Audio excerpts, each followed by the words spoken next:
நெட்ஃப்ளிக்ஸில் போன வாரம் ரிலீஸ் ஆகிருக்கிற போஸ்ட் அப்பாக்கலிப்டிக் சீரீஸான த எட்டர்நாட் பற்றின ரிவ்யூ தான் இன்றைக்கி நம்ம பார்க்க போகிறோம்.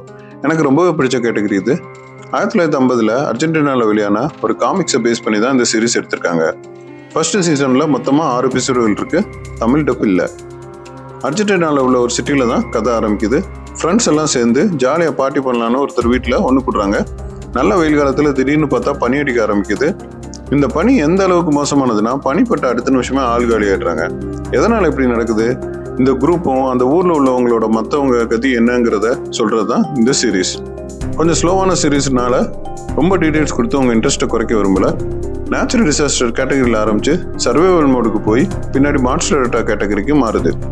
இந்த மாற்றங்களை பொறுமையாக சஸ்பென்ஸாக கொண்டு போயிருக்காங்க.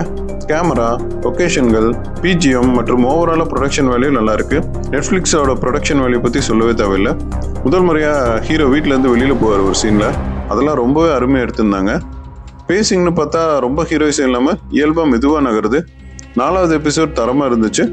நடிப்பை பொறுத்தவரை எல்லாமே கேஷுவலாக நல்லா நடிச்சிருந்தாங்க. சீரீஸ் ஃபைனாலே ரொம்பவே சிறப்பாக இருந்தது. செம்மையாக முடிச்சிருந்தாங்க. போஸ்ட் அபாக்கலிப்டிக் மற்றும் ஸ்லோ பர்னர் பிடிக்கும் என்றால் கண்டிப்பாக பார்க்கலாம்.